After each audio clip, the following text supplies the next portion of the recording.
અને ભગવાને કસોટી કરી હો. અષાઢની એલી જામી છે, સાધુ ક્યાંય મળતા નથી. 9-9, 10-10 દીના વાણા વાઈ ગયા છે.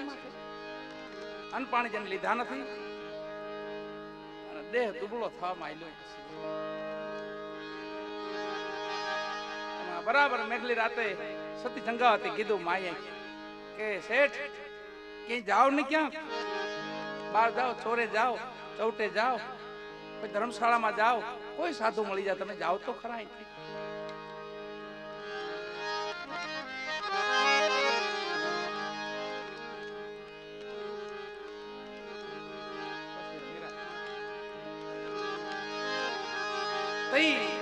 શેઠે કીધું કોઈ વાંધો નહીં સતી, હું જાઉં છું. પોતે હાલતા થયા. એક મંદિરની ઓસરીમાં ખૂણામાં જડી ઝપટ ચાલુ છે, વરસાદ ચાલુ છે અને ખૂણામાં આમ થોડોક દુઃખનો દર્દનો અવાજ આવે છે. તો શેઠ ત્યાં થંભી ગયા. શેઠ સગાળસા થંભી જાય છે અને દ્રષ્ટિ કરીને ત્યાં જોયું, આત્મા હરિકન હતું, એટલે ફાનસ હરિકન હતું. જોયું આમ તો સાધુ જોઈ આવ્યા. રાજી થઈ ગયા. ઓહો, આજે સાધુ મળી ગયા મને. આજે જઈને પગમાં પડ્યા કે પ્રભુ હાલો ને મારી ઝૂંપડી. 2-3 વાર કીધું પ્રભુ અમારી ઝૂંપડી હાલો ને, હું તમને લેવા આવ્યો છું. કોણ છે ભાઈ? આ ગામનો નગર શેઠ છે બાપા. એમ તું મને લઈ જવા આવ્યો છું? મારી હાલત જોશો? હા પ્રભુ જોઉં છું, આપને દર્દ છે બહુ, મને પીડાશ છે, રૂએ રૂએ પીડાશ. તું મને લઈને શું કરીશ ત્યાં? કે પ્રભુ અમારે ટેક છે 2 માણસ, તમે જમી જાઓ ને તો મારા પારણા છૂટે.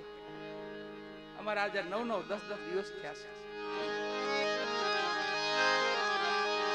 ભગવાને કીધું તો કામ કર, 2 દંપતી છો ને? હા જા, 2 માણા પાછા આવો, એક ટોપલો લેતા આવો, એમાં જાજુ બધું રૂ નાખજો, મને તેડીને બેહાડો, માથે ઉપાડીને લઈ જાઓ. જેમ પાછો મને કોઈ દુખાવો ન થાય એ રીતે લઈ જાઓ, મને પીડા ન થાય એ રીતે લઈ જાઓ. મને જોવો છો ને રક્તપીત હો, રોવે રોવે. રાજી થઈ ગયા શેઠ. કોઈ વાંધો નહીં બાપુ, તમે કયો એમ બસ. અને આવ્યા સતી પાસે. હોય સતી, સાધુ મળી ગયા કે? સાધુ મળી ગયા? હા સાધુ મળી ગયા, પણ થોડાક રોગી છે, દર્દી છે અને પીડા વાળા છે. કોઈ વાંધો નહીં, કોઈ વાંધો નહીં.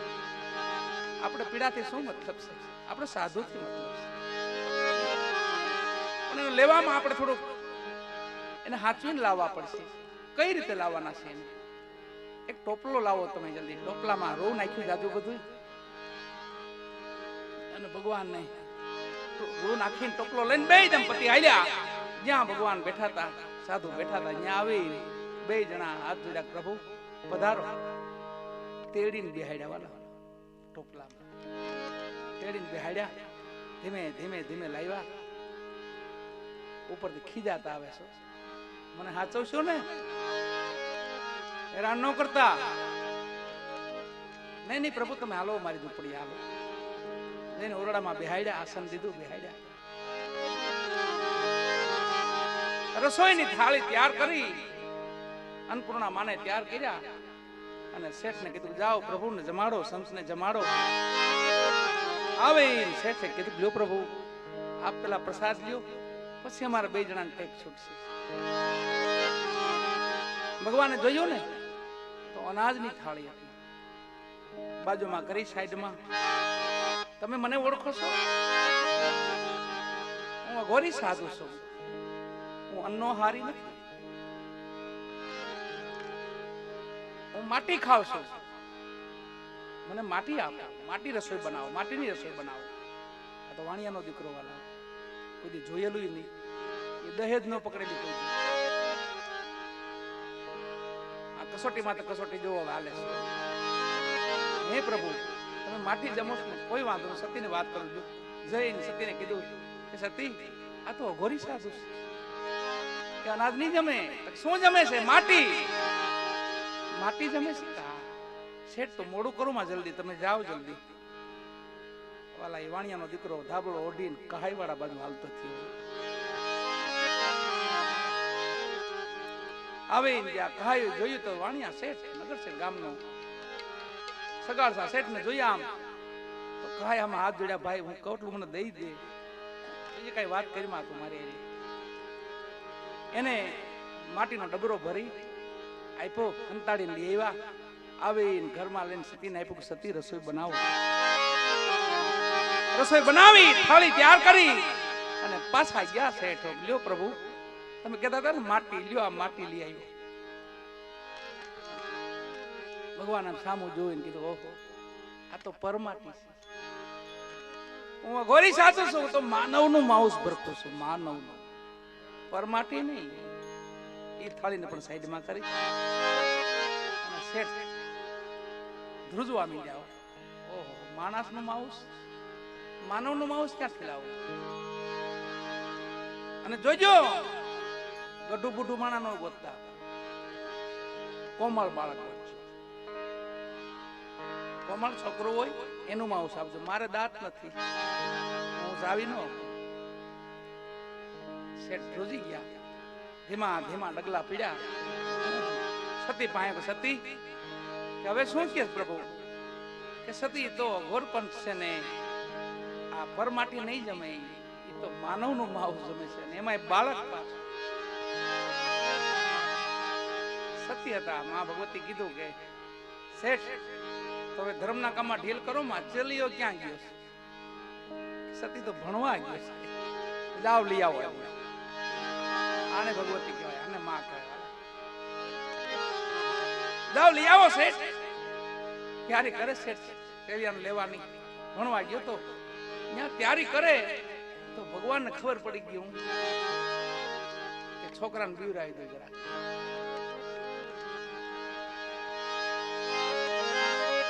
બીજું રૂપ ધારણ કર્યું. જ્યાં ચલિયો ભણતો તો ત્યાં ગયા. એ છોકરા, હા પ્રભુ તું ભાગી જા. કેમ પ્રભુ? એટલે તારા માતા પિતા તને લેવા આવે છે, તારી ઘરે ગોરી સાધુ આવ્યા છે, તને મારી નાખવાના છે, તારી માટીની રસોઈ બનાવવાની છે. અને રાજી થયો. વાલા સંતાન કોનું હતું? મંચ માથે બેઠો થઈ ગયો. મારી ઘરે સાધુ આવ્યા છે, અરે મારા માતા પિતાને 9-9, 10-10 દિના, 11-11 દિના ઉપવાસ છે, અને આજે સાધુ મળ્યા છે, અને હું અત્યારે ભાગી જાઉં? આ મારો દેહ એમાં કામ આવતો તો બીજે ક્યાં ને કામ લે? પશુ કી પનિયા બને નરકા કછો ના હોય, નર એસી કરણી કરે તો નર સે નારાયણ હોય. ભગવાનને જવાબ દેવા માંડ્યો. હામો ઠાકરે મુંજાણો બોલો.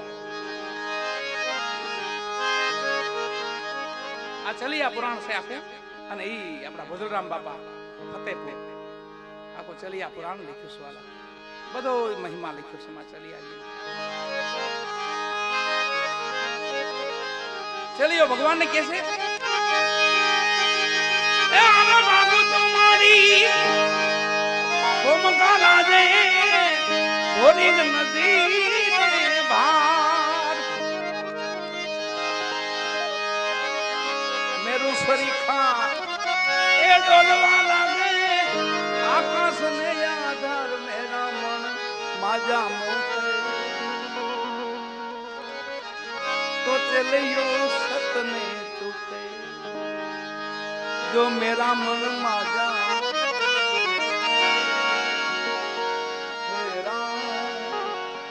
તો ચલિયો સતને ચૂકે.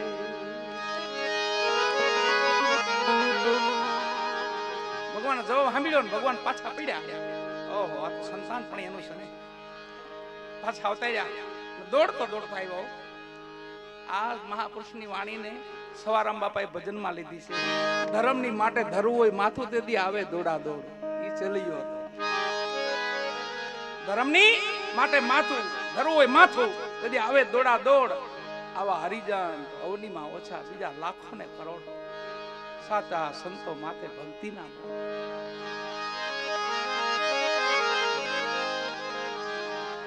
આવ્યો. માના ખોળામાં બેહી ગયો. માં વાલ લેવા માંડી, માથે હાથ ફેરવા માંડી. બેટા કે માં મેં સાંભળ્યું કે આપણે ઘરે સાધુ આવ્યા છે. હા બેટા આવ્યા ને. તો માં હવે જલ્દી કરી ધર્મના કામમાં ઢીલ કરી માં. આ દેહ જો ન્યા કામ આવતો હોય તો આનું બીજું કાંઈ નહીં થાય માં. જલ્દી કરી માં. અને માં જો ને ભગવતીઓ પાસે કટાર પડી હતી એમને મસ્તક ઉતારી લીધું પડતું. મસ્તક ચીકે ચડાવી દીધું. ખૂણું ખૂણું માઉસ કાપી કાપી રસોઈ બનાવી અને ત્રીજી થાળી ભગવાન પાસે ગયો. શેઠજી જઈને બે હાથ દીધા, પ્રભુ બાળકનું માઉસ છે, અમારો દીકરો હતો એનું માઉસ છે, જમો પ્રભુ જમો. આમ જોઈને સામું કીધું કે આ તો એનું માઉસ છે, આનું મસ્તક ક્યાં? સને પ્રભુ તો હું ચાવી નહીં એકું. એના મસ્તકને ખાંડણીમાં ખાંડો બે જણા, અને જોજો એક આહુડું આંખમાંથી ન પડ્યો, નકર તમારા ઘરનું અન્ન પાણી હું નહીં લઉં. મને તો જ્યાં મૂકી જાઓ માથે ઠપકો દેતા જાય. નહીં નહીં પ્રભુ નહીં નહીં, એવું નથી. જો હમણાં સતીને વાત કરો, કાંઈ ચિંતા કરો, જતા નહીં તમે, બેહો બેહો. માથે બીવડાવતા જાય. અને આવ્યા ધીમા ડગલા માંડતા સતી પાસે આવ્યા. સતી અરખેથી હાલડા ગાતા જાઓ અને એમ મસ્તકને ખાડો ને એની રસોઈ બનાવો. મારે તો ઈ જમવાનું આવે. સતીને વાત કરી, સતી સતી પછી ભગવતી બની ગયા. હું શેઠ હું કે બાવાજી હવે તો એવું કહેશે કે એનું મસ્તક છે ને ખાંડો કુચા જેવું કરો, એની રસોઈ બનાવો અને ઈ મને આપો. અને ગીતડા ગાઈજો, રોતા નહીં. સતીએ મસ્તક ઉતાર્યું શીખ્યા વાલા, ખાંડણીયામાં રાખ્યું, નવા વસ્ત્રો પહેર્યા, શેઠને પાસે ઉભા રાખ્યા. અને ભોજલરામ બાપા લખે છે,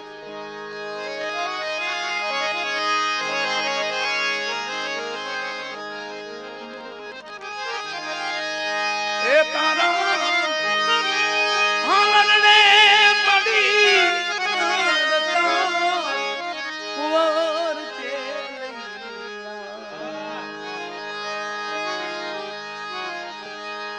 ચેલૈયા રે એ કુંવર ખમા ખમા ચેલૈયા રે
છેલ્લિયા રે એ બાળા ખમા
છેલ્લિયા પુરાણમાં આખો મહિમા લખ્યો છે. છેલ્લે ચોથી થાળી ધરી અને શેઠ આવ્યા. પ્રભુ એના મસ્તકની થાળી છે. ભગવાને હામું જોઈ શેઠને કીધું, હવે કોઈ બાળક છે બીજું? આ છેલ્લી કસોટી વાળા, હવે કોઈ બીજું બાળક છે? અરે પ્રભુ, એકનો દીકરો હતો, તમને રસોઈમાં આપ્યો છે, હવે તો ક્યાં લેવા જવું બાળક? છેલ્લે ભગવાન બોલ્યા, વાલાઓ, તો હું ક્યાં વાંજિયાના ઘરનું ખાઉં છું? હું ક્યાં વાંજિયાના ઘરનું ખાઉં છું? શેઠ ધ્રુજી ગયા. કહો, હવે તો બાળક ક્યાંથી લાવો? ધીમા ધીમા ધીમા પડી ગયા, હાવ ના હાવ ધીમા ડગલા માંડ્યા અને આવી માં ભગવતી હામ્યો, સતી હામા આવ્યા. શેઠ કેમ ઉદાસો? હું છે હવે કયો? હવે તો એમ કે છે સતી કે બીજું બાળક હામું બેહાડો તો હું ખાવ. હું તો મારી ઘરનું ક્યાં ખાવ છું? અને ભગવતી કોપાય માંડ થઈ વાળા. શેઠ ને કીધું, હવે હટી જાઓ તમે.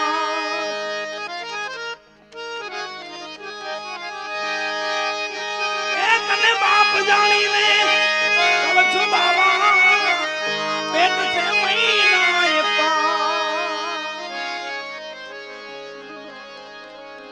ભગવાને કીધું, અમને વાંજિયા નો કહેતા.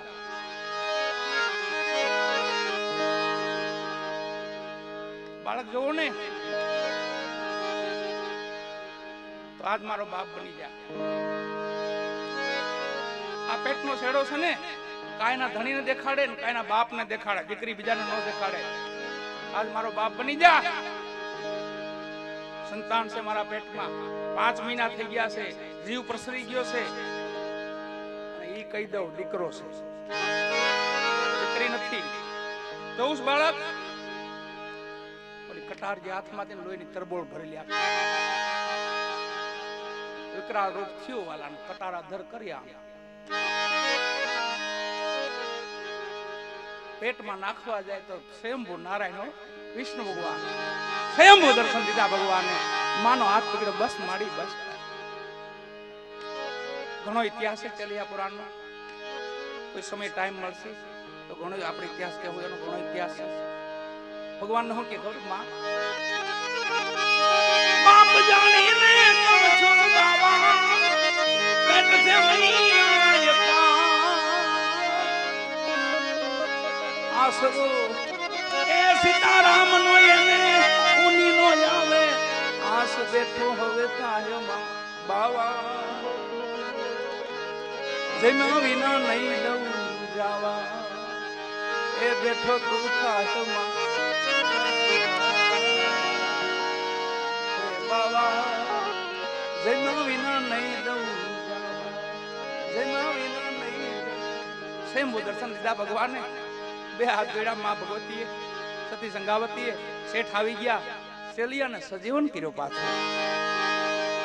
માગો માગો. પ્રભુ કાંઈ માગવું નથી, પણ આવું કષ્ટ હવે કોઈ માનવને ન દેતા. આ સતી આજથી 800-900 વર્ષ પહેલા માગી દીધું.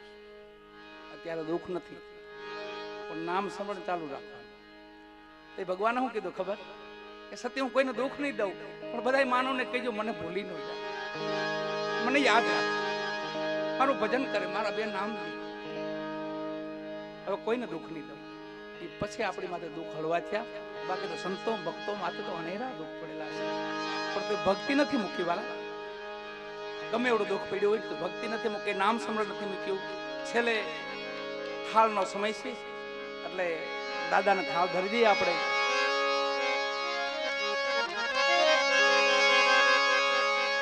વાણી તો અનંતના પાર છે, આમાં તો પણ કાયમ માટે ભૂખ રાખવી.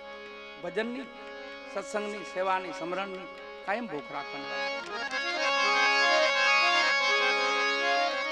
બધા સંતો ભક્તો ઠાકરને જમાડ્યા છે, ભગવાનને જમાડ્યા છે. દાસ માધવ ભગવાનને જમાડે છે.